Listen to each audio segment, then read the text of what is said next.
হ্যাঁ গো বৌমা, তুমি হলে বাড়ির নতুন বউ।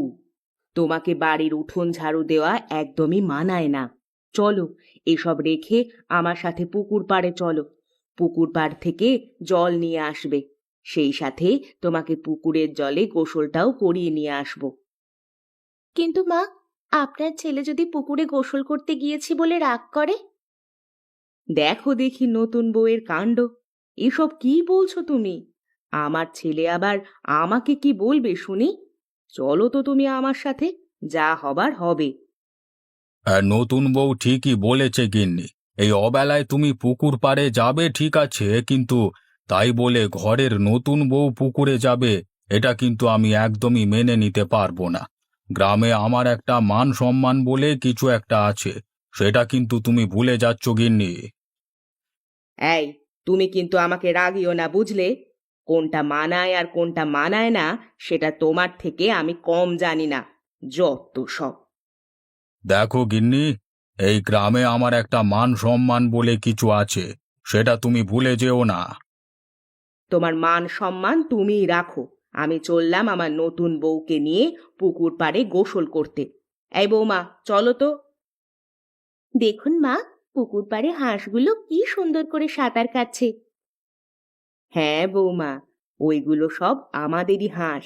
আমাদের বাড়ির হাঁসগুলো তো এই পুকুরেই থাকে। সকালে বের হয় বাসা থেকে, এরপরে পুকুরে এসে ছোট ছোট মাছ খায়, আবার সন্ধে হলে বাড়িতে চলে আসে। মা, আপনাকে একটা কথা বলবো, যদি আপনি কিছু মনে না করেন? আরে দেখো দেখি কাণ্ড, তুমি হলে আমার মেয়ের মতো। তোমার কোনো কথায় আমি কিছু কেন মনে করতে যাব? বলো বৌমা, কি বলতে চাও বলো। আসলে মা, আমি বলতে চাচ্ছিলাম, পুকুর পাড়ের হাঁসগুলোকে দেখে আমার না হাঁসের মাংস খেতে খুব ইচ্ছে করছে। যদি আপনি কিছু মনে না করেন, তাহলে আজকে আমি নিজ হাতে হাঁসের মাংস রান্না করব। আসলে বৌমা, তোমার শ্বশুর যে আবার হাঁসের মাংস একদমই পছন্দ করেন না। তাতে কি হয়েছে মা? আপনি বললে আমি হাঁসের মাংসের পাশাপাশি মুরগির মাংসও রান্না করব। শ্বশুর মশাই মুরগির মাংস রান্না খাবে, আর আমরা হাঁসের মাংস খাবো। যেহেতু তুমি নিজে রান্না করবে বলছো, সেহেতু আমি তোমাকে অনুমতি দিচ্ছি। চলো তাহলে, আর পুকুর পাড়ে দেরি না করে এখনই হাঁস মুরগি জবাই করে রান্নার প্রস্তুতি নিই। এসব আমি কি শুনছি? এই বাড়িতে নাকি হাঁসের মাংস রান্না চলছে? গিন্নি, তুমি কি জানো না এই বাড়িতে কখনো হাঁসের মাংস রান্না হয় না? তোমাদের কে এ বাড়িতে হাঁসের মাংস রান্না করবার অনুমতি দিয়েছে শুনি? ওগো, আমাকে বলে কোনো লাভ নেই। আমার নতুন বৌমা হাঁসের মাংস রান্না করা খেতে চেয়েছে, তাই আমি তাকে রান্না করতে অনুমতি দিয়েছি। এই বাড়িতে হাঁসের মাংস রান্না নিষেধ, এটা কি তুমি নতুন বউকে বলনি, নাকি তুমিও ভুলে গেছো? এসব কিন্তু আমি একদমই বরদাস্ত করব না গিন্নি। নতুন বউ বাড়িতে আসবার পর থেকে দেখছি এই বাড়ির নিয়ম কানুন সব ভুলে যাচ্ছ। বাবা, আপনি আমাকে ক্ষমা করে দিন। আমি আসলে বুঝতে পারিনি যে হাঁসের মাংস রান্না করলে এত সমস্যা হবে। দিলে তো, দিলে তো তুমি আমার ছেলের নতুন বউকে কাঁদিয়ে। রাখো তোমার নিয়ম কানুন। আজ থেকে এই বাড়িতে কোনো নিয়ম কানুনই চলবে না, বুঝলে? আমার ছেলের বউকে কাঁদিয়ে তুমি কিন্তু কাজটা একদমই ভালো করনি। আসলে আমি বুঝতে পারিনি যে নতুন বউ আমার কথায় কষ্ট পেয়ে কান্না করে দেবে। গিন্নি, তুমি একটু নতুন বউকে বুঝিয়ে শোনা। না না, আমি ওসব একদমই পারবো না। তুমি নতুন বউয়ের মন খারাপ করেছো, এবার তুমি তার মন ভালো করবে। সে যা বলবে তা সব মেনে নেবে, নয়তো তোমাকে কিন্তু আমি ছাড়বো না। এ কি বউ, তুমি কান্না করছো কেন? কি হয়েছে তোমার? আমাকে খুলে বলো। না না, কিছুই হয়নি। আরে বলো তো কি হয়েছে। এত মন খারাপ না করে আমাকে বলো। দেখো, আমি তোমার মন ভালো করে দেব। না না, তুমি আমার মন ভালো করতে পারবে না। আরে আগে বলো তো, তারপর দেখো না মন ভালো করতে পারি কিনা। শোনো তাহলে, আজ আমি পুকুর পাড়ে গোসল করতে গিয়ে কতগুলো হাঁস দেখেছিলাম। আর হাঁসগুলোকে দেখে আমার অনেক হাঁসের মাংস খেতে ইচ্ছে করছিল। কিন্তু দেখো, রান্নাঘরে বসে হাঁসের মাংস রান্না করতেই বাবা আমার ওপর খুব রেগে গেল। তিনি নাকি হাঁসের মাংস একদমই পছন্দ করেন না, আর তাই সে কাউকে হাঁসের মাংস খেতেও দেবেন না। তো এই ব্যাপার, তুমি আমাকে আগে বলবে তো। শোনো বউ, আমার বাবা এরকমই, বুঝলে? একটু বেশি নিয়ম কানুন মেনে চলে, কিন্তু তুমি মন খারাপ করো না।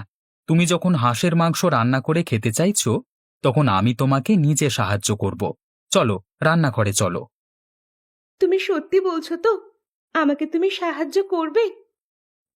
হ্যাঁ, অবশ্যই করব। চলো আমার সাথে। বাবা, এসব কি? তুমি কি সারা জীবন তোমার ওই নিয়মকানুন নিয়ে পড়ে থাকবে? আমাদের কোনো ইচ্ছে আকাঙ্ক্ষার কোনো দাম কি তোমার কাছে নেই? আরে বাবা, দাঁড়া দাঁড়া, আগে আমার কথাটা তো শোন। তুই তো জানিস আমি হাঁসের মাংস খাই না। আমি শুধু তোর বউকে বলতে চেয়েছিলাম যে আমার জন্য যেন অন্য কিছু রান্না করে, কিন্তু কথাটা আমি ঠিকমতো গুছিয়ে বলতে পারিনি। ও, এই কথা বাবা! তাহলে আমাকে আগে বলবেন না? আমি তো হাঁসের মাংসের পাশাপাশি আপনার জন্য মুরগির মাংস রান্না করেছি। কি? তুমি সত্যি বলছো বৌমা? তুমি আমার জন্য হাঁসের মাংসের পাশাপাশি মুরগির মাংস রান্না করেছো? হ্যাঁ বাবা, হ্যাঁ। মা যখন বলল আপনি হাঁসের মাংস খান না, ঠিক তখনই আমি আপনার জন্য আলাদাভাবে মুরগির মাংস রান্না করেছি। ও, এবার তাহলে বুঝতে পেরেছি। ঠিক আছে বৌমা, তুমি তাহলে তোমার ইচ্ছে মতো যা খুশি তাই রান্না করো। আমি তোমাকে আর কিছুই বলবো না। এই মদন, যা, তোর বউকে রান্নাঘরে নিয়ে যা। ওদিকে তোর মা কি করছে একা একা কে জানে। ঠিক আছে বাবা, আমি তাহলে এখনই ওকে রান্নাঘরে নিয়ে যাচ্ছি। চলো বউ, রান্নাঘরে চলো। আজ আমরা তোমার হাতের হাঁসের মাংস আর মুরগির মাংস রান্না খাবো। হ্যাঁ গো, চলো চলো। যা ভেবেছিলাম তাই হলো। তোমাকে আমি এখানেই পাবো বলে বাসা থেকে বের হয়েছি, ঠিক এখানেই পেলাম। চলো এখন বাড়ি চলো। ওইদিকে যে রান্না বান্না সব হয়ে গেছে, খাবে তো নাকি? কি করে বাড়ি যাব বলো তো? বাড়িতে আজকে হাঁসের মাংস রান্না হচ্ছে। আমি তো হাঁসের মাংসের ঘ্রাণ একদমই সহ্য করতে পারি না। সেখানে কিভাবে দুটো ভাত খাবো সেটাই তো বুঝতে পারছি না। শোনো গো, তোমার ছেলের বউয়ের হাতের রান্না খুব মজার। আমি একটু চেখে দেখেছি। তরকারিটা যা মজা হয়েছে না! ইস, একবার মুখে দিলে দেখবে বারবার খেতে ইচ্ছে করছে। তুমি সত্যি বলছো তো গিন্নি? নতুন বৌমার হাতের রান্না ভালো তো? শোনো, যদি ভালো না হয় তাহলে কিন্তু আমার পেটের 12টা বেজে যাবে। তুমি তো জানোই, আমার আবার সব খাবার পেটে সহ্য হয় না। সব খাবার কেন? তোমার জন্য তো আলাদাভাবে মুরগির মাংস রান্না করেছি। তুমি চাইলেই তো তোমাকে আর হাঁসের মাংস দেব না। চলো চলো, এবার বাড়ি চলো।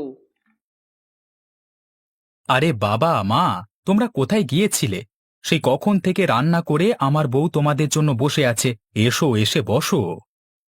হ্যাঁ হ্যাঁ, খাবো তো, কিন্তু আমার যে কেমন কেমন লাগছে রে বাবা। সব ঠিক হয়ে যাবে বাবা। মুখে একটু মাংস দিলে দেখবেন আপনার সব সমস্যা দূর হয়ে যাবে। বৌমা, দাও দাও, আমাকে ওই মুরগির মাংসের বাটিটা দাও। আমি খাবার খাওয়া শুরু করি। ঠিক আছে বাবা, আপনাকে এখনই মাংসের বাটিটা দিচ্ছি। হুম, আরে বাহ, বৌমার হাতে তো দেখছি জাদু আছে। আজ তো মুরগির মাংসটা বেশ মজার হয়েছে বৌমা। দাও দাও, আমাকে আর 2 পিস মুরগির মাংস দাও। আজকে আমি পেট ভরে বৌমায়ের হাতের মুরগির মাংস রান্না খাবো। এত মজার মুরগির মাংস রান্না যে আমি কখনো খাইনি গো। দাও দাও, আমাকে আরো মাংস দাও। ও মা, বৌমা, এ তুমি কি করেছো গো? তোমার শ্বশুর মশাইকে তো তুমি মুরগির মাংসের বদলে হাঁসের মাংস দিয়ে ফেলেছো। আর তোমার শ্বশুরও তো হাঁসের মাংসকে মুরগির মাংস ভেবে পেট ভরে খেয়েও নিয়েছে। হায় হায় হায়, এ কি করেছো তুমি? আমি আমি কি করব মা? বাবা তো মজা করেই হাঁসের মাংস খেয়ে নিল। এসব কি বলছো গো তোমরা? আমাকে তোমরা মুরগির মাংসের বদলে হাঁসের মাংস খাইয়ে দিয়েছো। হায় হায় হায় হায়, এ তোমরা আমার কি ক্ষতি করলে গো? এখন আমার কি হবে গো? গ্রামে আমার মান সম্মান বলে একটা কিছু আছে তো নাকি? হায় হায় হায় হায়, এখন যে আমার সব শেষ হয়ে গেল। বাবা, আপনার কাছে তো হাঁসের মাংসটা খুবই মজা লেগেছে, তাহলে আপনি এখন এসব নিয়ে আফসোস কেন করছেন? আরে তাই তো। বৌমা, তুমি ঠিক কথাই বলেছ। হাঁসের মাংসটা তো আমার কাছে মজারই লেগেছে। তাহলে আমি এতদিন হাঁসের মাংস কেন খাইনি? দাও দাও, আমাকে আর 2 টুকরো হাঁসের মাংস দাও দেখি। দেখো দেখো, আমার ছেলের বউয়ের কি গুণ! শেষে তোমাকে মুরগির মাংস বলে হাঁসের মাংস খাইয়ে দিল, আর তুমিও মজা করে খেলে।